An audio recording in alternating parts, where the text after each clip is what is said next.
going on, everybody? This is Toy Addict 26 back again with a new review, and today I am very excited to be taking a look at the Thundercats Ultimates Wave 4 Pumm figure from Super 7. This is an advanced copy provided by Super 7, but don't fret, these figures are scheduled to begin shipping to customers' hands very, very soon. I would predict, don't quote me on it, but I would predict that these things will start, shipment notifications should start arriving to customers sometime this month in February.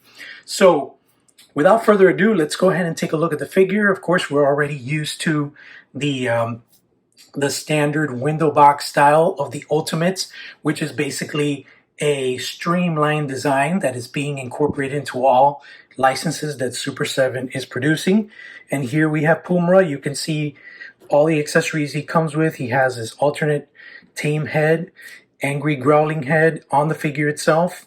He's got the Sword of Omens wrapped in a cloth from when he steals it from Cat's lair. He has this communicator, a total of 3 pairs of hands, and he has I always get this confused, the claw shield. Anyways, so the back has some really amazing artwork, and this is something that was quite a surprise because in Wave 1 we did not get character bio art, but Super 7 went ahead and surprised us starting with Wave 3, and now we know that we get character bio art and really awesome art to add to that. It's just a very impressive painting of the character Pumm and a small description here of what the character is. And of course, we all know I call him Mumm-Ra 3.0 because Mumm-Ra has so many different looks in the Thundercats animated series. You know, when he's scheming to do damage and destroy the Thundercats, he turns into all these characters. Pumm is absolutely one of my favorite versions of Mumm-Ra in disguise. So without further ado, let's go ahead and crack this puppy open and take a look at the awesome figure inside. All right, so here we have Pumm-Ra out of the box with all the accessories he includes, and he's a little bit lighter on the accessories in comparison to other characters. But the most exciting thing about this figure is that this is a character that's making his action figure debut. There was never an action figure produced of this character in the 1980s LJN toy line. So this is the first time that we get the Pumm-Ra character in toy form. And it is an awesome addition to the collection. I personally really like the Pumm-Ra character in the earlier season of Thundercats, and it's awesome to have an action figure of him. So basically the breakdown of what he comes with, he has the Sword of Omens that he wraps in this cloth. So this is basically a sculpted cloth wrapped around the Sword of Omens. You can see the hilt peeking out there, and then the blade on the other end from when he's trying to sneak it out of Cat's lair. He has this really cool communicator, very detailed. Everything is sculpted. You can see the etching here in the communicator, the little antenna. None of this is movable, so don't mess with the antenna, it'll break. The alternate relaxed head, very nicely detailed. The paint apps are really clean on this. Super awesome. And then he has the claw shield, and this is the first time we get a closed-fisted claw shield, because the Lion-O claw shield has the hands open. I have one right here to show. So this is the standard claw shield that attaches to Lion-O, and then the one he wears is also open like this. This is a new version of the claw shield with a closed fist. So that's cool, because now if you want to switch up the claw shields and have Lion-O posed to throw a punch with this gauntlet, now you can do that. And then last but not least, he has the alternate jumbo head, which is meant to be an alternate place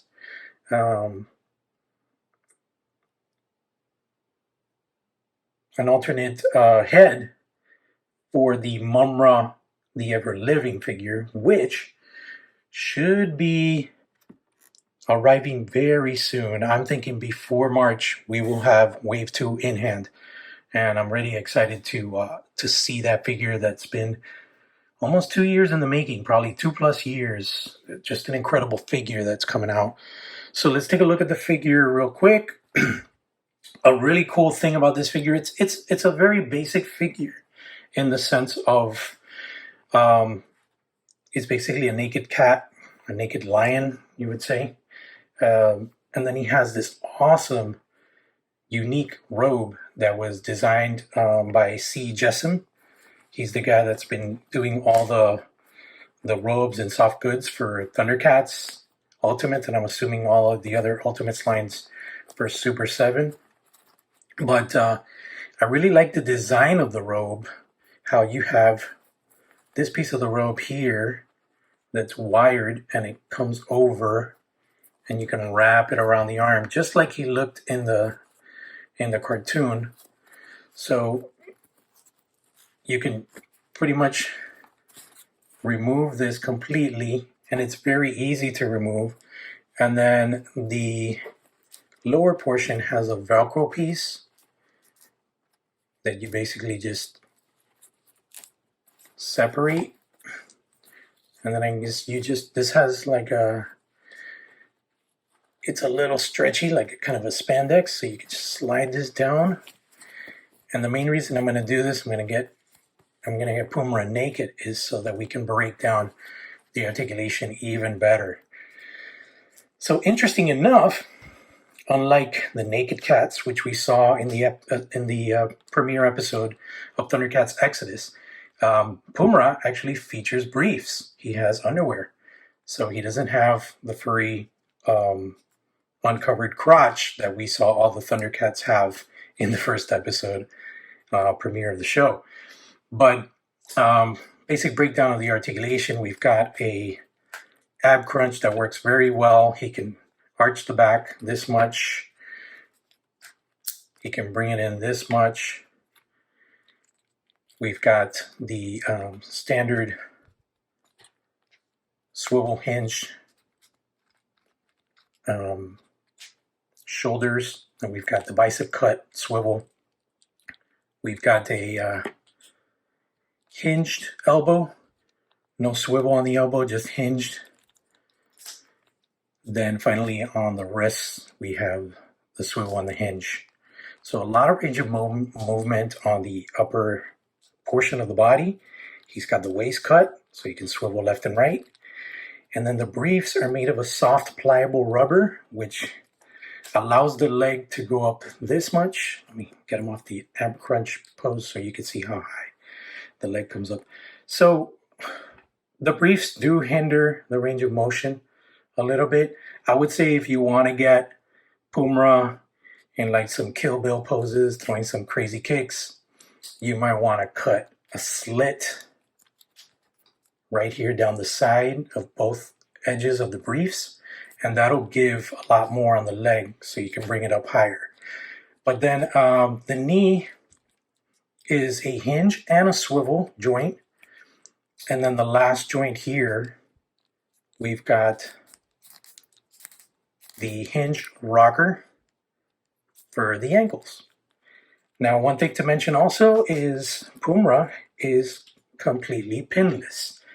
There are no exposed pins for the joints. Here you could kind of get a little bit of a hint of where a pin is, but it's not exposed on the outside of the leg. And that's awesome because it makes the toys look so much better now.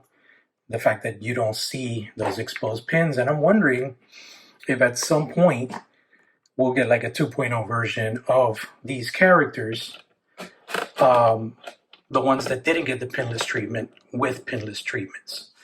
So that's pretty much the breakdown of the articulation. Oh, the head, can't forget that.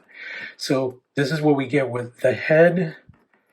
He can look side to side, angle the head a little bit. He looks up this much, looks down a little bit there.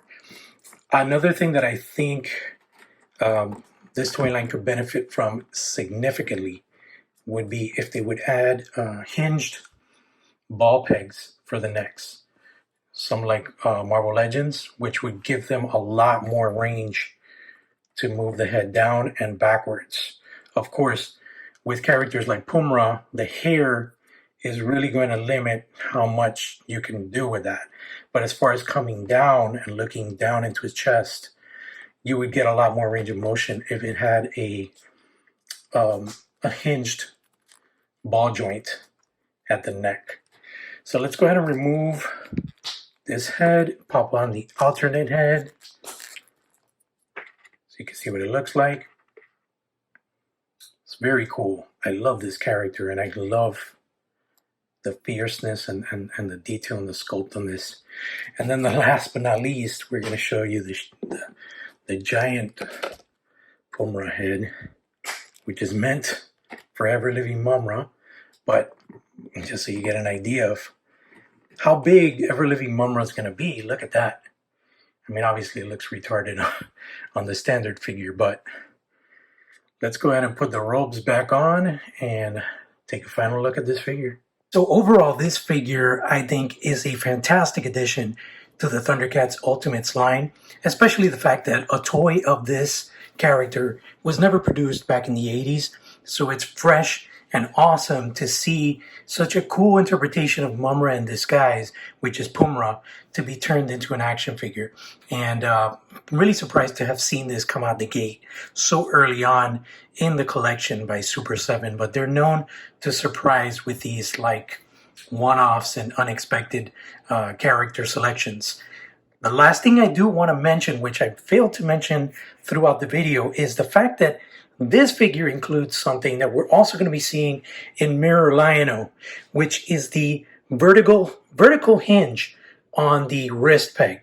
So unlike Lion-O, where when he raises the sword aloft, it kind of looks a little weird because he has the horizontal hinge, with Pumm-Ra here, you can actually bring the wrist forward a little bit.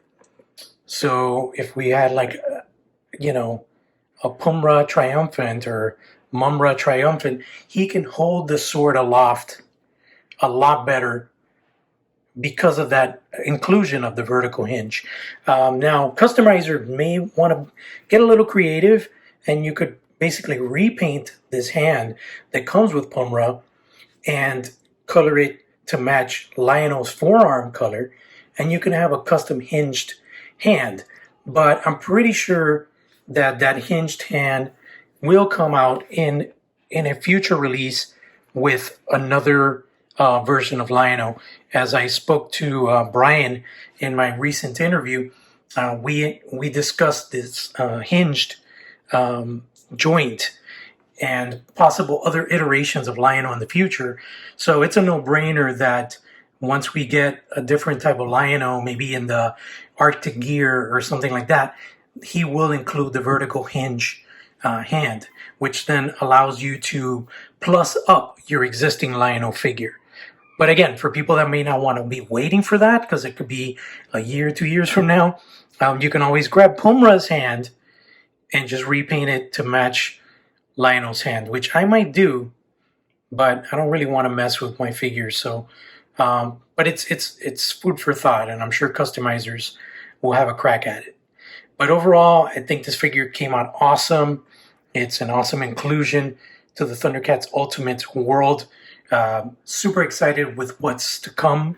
There is a surprise drop early March, which was mentioned also in my interview with Brian. If you haven't checked that out, go check it out now on my channel.